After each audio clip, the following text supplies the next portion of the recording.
NBA side's got hype, but people root for the underdog. There may be a main event, but don't sleep on the undercard.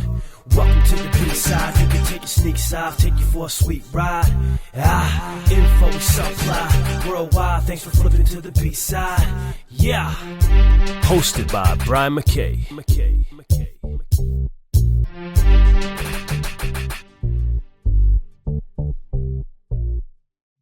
Welcome back, and thank you for flipping to the B-side. I am your host, Brian BMac Mackay, and in this episode, I am joined by Naismith and Women's Basketball Hall of Fame basketball analyst, Debbie Antonelli.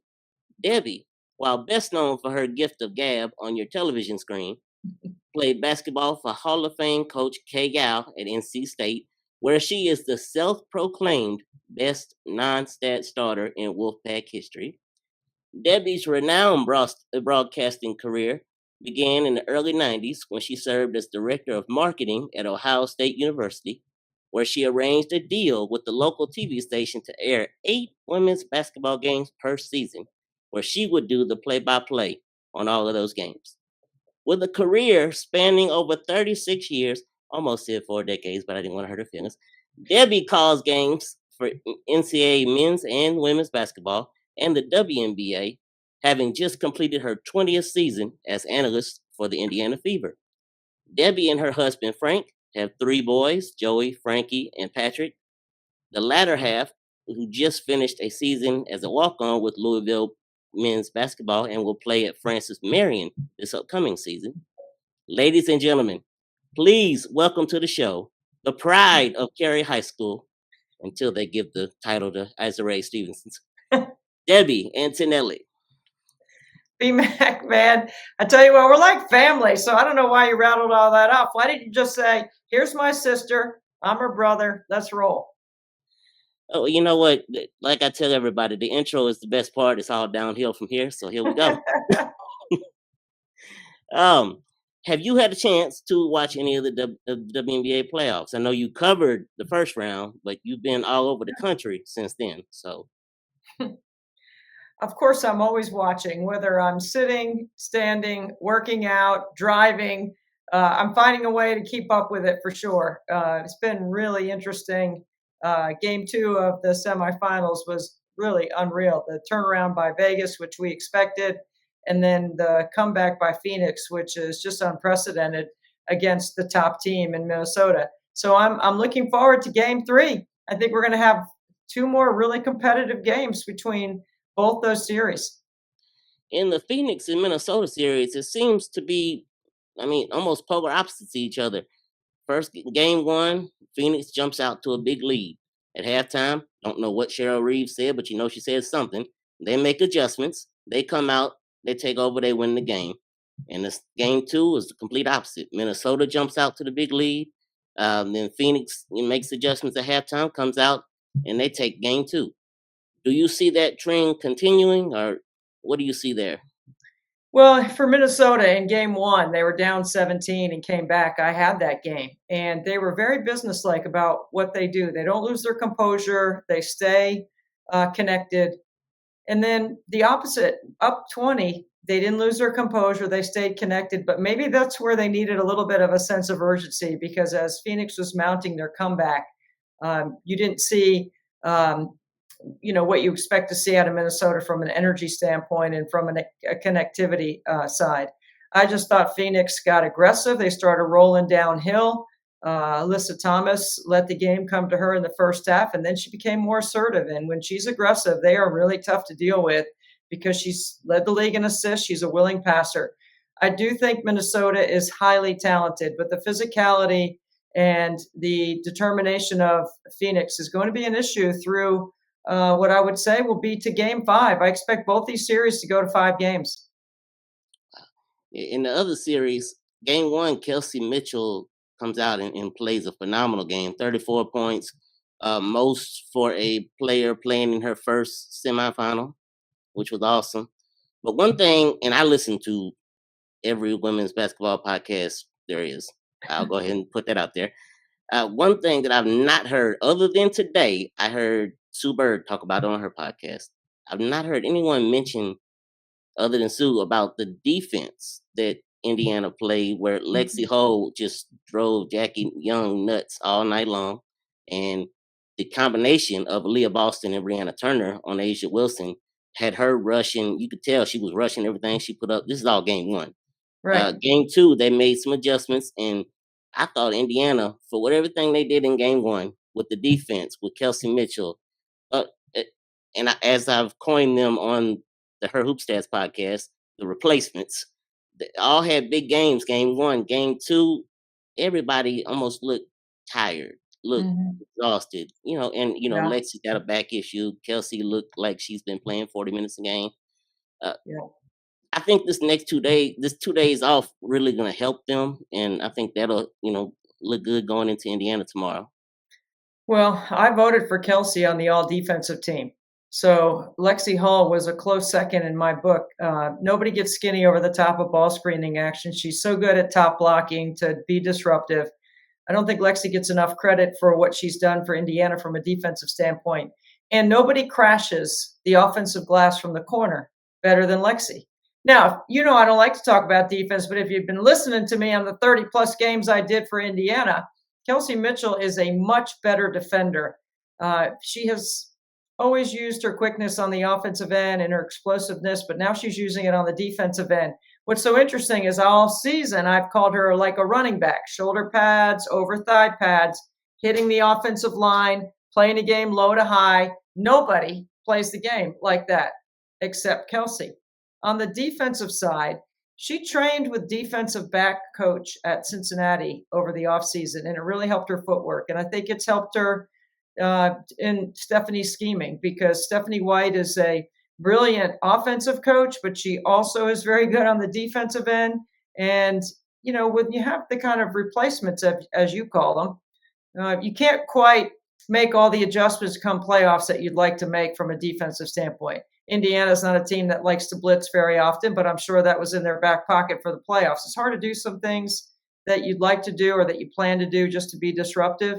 But there's definitely commitment on the defensive end by Indiana. And I have, Leah Boston is a good rim protector too. And then, the quickness up front with the ball pressure. I mean, Odyssey Sims is a former defensive player of the year in college basketball. So, I mean, they've got a good D. They're schemed very well with the group they have. And I've talked about them too, BMac. I think from a defensive standpoint, there's a lot to take away with 4 Olympians from Vegas. But if you can keep them in front and rebound, you have better chance of winning, not being too aggressive with your ball screen coverage. This is kind of stepping away from the WNBA, and I know I didn't really have this in the notes, because when I sent you the notes, this came out the next day. What are your thoughts on Kara Lawson being named the women's national team coach? Well, Kara has a very impressive resume. There's no question that if you go by USA Basketball system, which is how they go about selecting players and coaches, there was no one else that had the resume that Kara has. Quite frankly, I think Duke is a team that was one possession away from going to the Final Four last year. So I'd expect that she's going to have a heck of a year. I think she'll deal with all the media that comes with it. And I think for USA Basketball and for Sue Bird, who apparently has a lot of confidence in Kara to deliver on the national stage, I'm excited to see what she will do. I'm very excited to see how it works out. Well, I woke up this morning and I could feel a little, I won't say it's chilly, because in Mississippi it's never really chilly, but it was cooler. And I always tell people, when I feel that cool in the air, I know college basketball season is coming. So we, and I've been doing this with you long enough now. I can say Yeah, look, people need to know, like, straight up, like, I can't do half the stuff I do without you, BMac. You're the man. We have a podcast, Nothing But Net. That's a shoot off of something else we're going to talk about in a second. But the podcast that we have, give the people a preview of what we're going to have this year. Well, my podcast is about education and entertaining. It is about bringing out personalities, work ethic, and IQ of players and coaches and administrators leaders, people that are inspiring and motivating. That's what I want to do. I want to bring out those qualities in everyone that we interview or sit down and watch film with or anything like that. I am really dedicated to, especially on the women's side, continuing to promote from a grassroots level and then elevating the kind of characters that we get as much as we can. It's a fun podcast. I know sometimes I drive you nuts with my schedule trying to get it scheduled, but you're the best teammate ever. You really are. You really are. Well, I named it when you asked me to help you with that. I came up with the name Nothing But Net because of what you do in May, the 24 hours of Nothing But Net. You have raised, we have raised, Team Antonelli has raised over $1.4 million in 7 years. And I like to tell people all the time because I came in after year 2, so 1.2 million is, I was involved in. You can take all the credit you want, man. I'm just, we know what that money does for Special Olympics. It's awesome. If there's somebody who's listening to this, and I'd be shocked because I know the people that will listen, but if there's someone listening that doesn't know about the 24 hours of Nothing But Net, explain that to them. 24 hours, Nothing But Net is a free throw shooting marathon. I make 100 free throws on the top of every hour for 24 straight hours. So at the end of 24 hours, I've made 2,400. I've done this for 7 years. The first year in a gym, the last 6 in my driveway. And in 7 years, we're over 1.4 million. It goes straight to help people with intellectual disability through sport. Special Olympics is a great landing spot. My family, 3 boys. My middle son has Down syndrome. He graduated from the Clemson Life program. Life is an acronym. Learning is for everyone. And he's the motivation behind it. Special Olympics was a huge part in helping Frankie find the confidence and the ability to live independently, to work, to be on time, to be able to do all the things that you have to do as a responsible and accountable person who works. And he lives independently with support. He is a major celebrity on campus at Clemson, even though he's already graduated. But all the Clemson Life students are celebrities. So 24 hours, Nothing But Net is something that we're going to keep doing until I can't do it any longer, and then somebody will take my place. But in 7 years, my free throw shooting average is 93%. And I work really hard, not because the free throws are the important part of this whole story. The most important part is the money that goes right to help the athletes organize, train, compete, and socialize. But nobody wants to tune in on our live stream, BMac. You and I work way too hard to try to provide some content on that. To see some old lady who gets AARP mail in her driveway shooting a bunch of bricks. That's true. Oh, my favorite part of the live stream is what we do beforehand with all the interviews and the stories that are told. Like I've teared up and luckily I'm in the background so you can't see it, but I've teared up at just about every one of them. They're so good because we get Special Olympic athletes all over the country. And once I meet them, they become fast friends. I get a text from a Special Olympic athlete across the country. I want to say almost every day. And it's all different. One of my friends, Tank, is like you, losing weight, and he gives me a progress report. My friend John in Indianapolis, he is a basketball player. I took him to a Fever game. He loves the Fever. He texts me every game day. And it goes on and on. I've just got all Frankie's buddies. They FaceTime and text me just about every day. And it's wonderful. It's really fun. Let me tell you what I just did too, because on Sunday of September 21st, I took 12 Clemson Life graduates to the Carolina Panthers game. We sat in the president of the Carolina Panthers suite, Christy Coleman's suite, and we took over. And she gave us the whole suite. And it was incredible. I'm getting ready to post some stuff from there because I haven't posted a lot of stuff except for us loaded up in the van and getting ready to take off. But we had a heck of a day. And the Carolina Panthers, Christy Coleman, the president, her staff, everything was first class. And I'm working on the Hornets next, then the Hawks, then the Hurricanes. and I'm going to keep going. It's going to keep going. And I'm going to include the NC State Elevate students.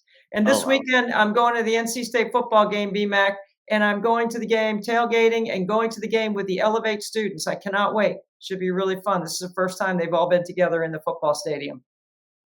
This goes along with what you said about how all your new fast friends always contacting you and giving you updates on their lives and stuff like that. And this also goes along with what we talked about at the beginning of the podcast about how world traveler you are right now and very busy. You don't necessarily have time to respond to every tweet. Because of that, I have a fast friend, I believe, because Jabbar Hassan tweets me more than he tweets you now. That's good, because Jabbar's our basketball athlete for Special Olympics in Houston, and we love him. We've had him on the live stream multiple times, and he follows the W. He knows everything about the W, and he is not afraid to tell you his opinion, which we absolutely love. He's a great, great ambassador for Special Olympics. All right, this next thing, I'm going to put you on the spot, but I'm also going to give you an out. So I'm going to say, can you give me a way too early Final Four team? But you can give me 5, 6 teams if you want to go there. Yeah. Because I love you, I'm going to give you that out. Well, it's early, and honestly, I'm just getting started in diving into the college space. I have been so busy with the Fever and with the WNBA, including the first round of the playoffs, as you mentioned earlier. Texas, Roy Harmon, Madison Booker, two of the best players by position in the country. UConn, Sarah Strong, AZ Fudd, two of the best players by position in the country. South Carolina, physical, athletic, long, deep, playing in Colonial Life, 12 years in a row. I think they've led the nation in attendance. Nothing's going to change there. They are highly talented. I'm excited about UCLA. Lauren Betts is back. Her sister's there. Charlize Ledger Walker. Keep your eye on that player. She was a transfer from Washington State the year before, got injured. But she was first or second in the Pac-12 in scoring, like 21 points a game. She can fill it up. She is an excellent player.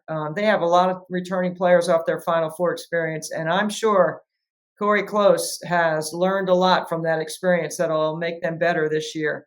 And then I like LSU. LSU is another team. I think Malaysia Fulwiley is one of the most impactful transfers. I think Camille Pierre at NC State is one of the most impactful transfers. I'm excited about a lot of things around our game. I don't know which conference is the best. It doesn't matter. I don't know why we care about that, because everyone plays on TV. Everyone has played a tough non-conference schedule in the past. I expect them to play a tough non-conference schedule. And I would not be sleeping on Mark Campbell at TCU. I like TCU because they shoot the three and they defend, and their ball screen coverage is good enough. But to deal with their scoring ability and their three-point shooting ability and what they have returning, plus what they've added in the transfer portal, it's going to be a lot of fun. I mean, the whole thing is going to be fun. I can't wait. I hope I have a game every night, but I know ESPN won't give me one every night, but I want one every night. Well, before we put a bow on this episode, it's time to play everybody's favorite game. Pass me that napkin. Let me explain it for you, because I know I didn't do a very good job of giving it to you in the notes. Pass Me That Napkin is a game that Van Chancellor and I have played ever since he went to Houston in 1997. And what happens is we'll be at a restaurant, we're talking basketball, we're going back and forth. He pulls out a napkin. He pulls out a felt tip pen. And we'll do it. Every game is different. Sometimes it'll be let's draft our best players. Where I'll pick one, he'll pick one. We'll just go back and forth. We'll get about 6 or 7 in, and then we'll have somebody vote. And when I was a teenager, I always won, but he's very competitive in that way. Also, there's times where you can do top 5, top 10 list or whatever. It's all about who you're with and what you're talking about at the time. For you, I want you to tell me your top 5 shoot till your arm falls off players of all time in women's basketball.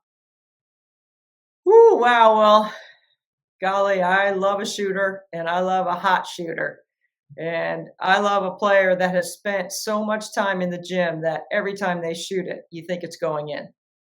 It requires a lot of work to do so. Well, Caitlin Clark, I mean, come on, from the logo, let's go. I mean, 20 years, for at least 20 years, I've been carrying my tape measure around. And it started back in the Sherry Cole era, back in the early 2000s when she had a bunch of shooters. Keeping that in mind, Oklahoma, I'm going to say Taylor Robertson. She did have the 3-point shooting record until Caitlin Clark came along. Those are two really good shooters. Like, they can score off of any action. Then there's Kelsey Mitchell. She was also one of the top 3-point shooters in terms of makes during her time at Ohio State, and she's continued. She's the only player, I believe, in the history of the league with 3 consecutive 100 3-point make seasons. Nobody's done that. So that's a lot of shoot till your arm falls off. And I know how hard Kelsey works. I've been watching her since high school. I'm going to give you a name from back in the day, Lori Kane at K-State. Deb Patterson had some teams back then when Nicole Oldie and Kendra Wecker and Shaylee Lenning and Lori Kane. I mean, that team was loaded, and Lori Kane would just catch and shoot, and she was exciting to watch.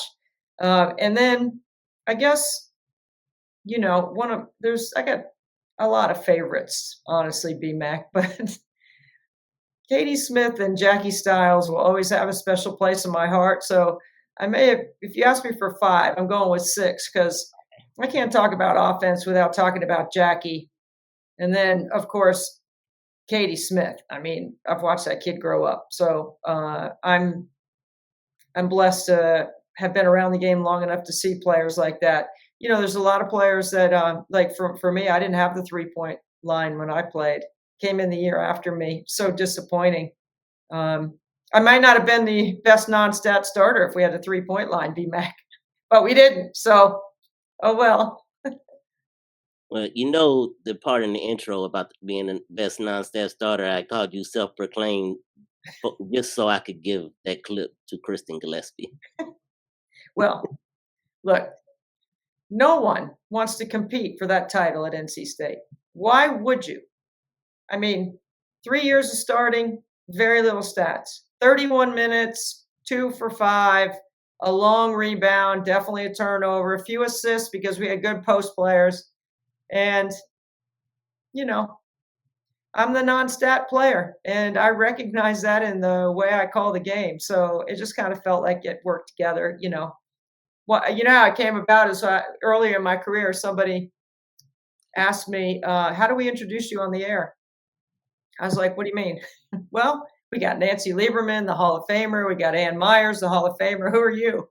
I said, well, back then I wasn't a Hall of Famer. So I was like, well, one of the best non-stat starter in NC State history. I started for 3 years. Nobody would ever know because I have no stats. But we won a lot of games. Man. We won a lot. Yes. Well, I don't know any other way to end this episode other than just to say thank you. Because I knew when I started this venture that one of the people I was going to make sure I had on was you.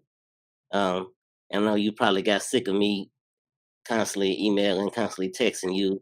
When you want to do this, help me. I mean. No way, man. Come on. But no, you obviously you're special in my life. And I wanted to make sure that you were one of the first people I had on here. And thank you. Is all I can't think any other way to say that, but thank you. BMac, we're more than a team. You're part of our family. You're stuck with us now. I mean, if my family's got your cell phone and I know they call you and bug you. Your mom emailed me. Your mom emails me with that I laughed when I got the email. I went, I'm used to Katie text me and Denise texting, but your mom. When I got an email from Peggy, I said, "Oh, I'm in there now." Yeah, you're in. How many things have you done with us through the years, right? I mean, not just the fundraiser, but you're a part of what we do. You're a part of the group. You're stuck with us. You can always say no, but you never do. So No, can't do that. I'd miss out on something if I did that. Next time we get together, let's share some Van Chancellor stories. Oh, I got a couple good ones. yeah, I we know both you have got a bunch. Yes. All right. Well, thank you again for coming on, and enjoy the rest of the playoffs if you can. Thanks, BMac. Love you, brother. Love you too.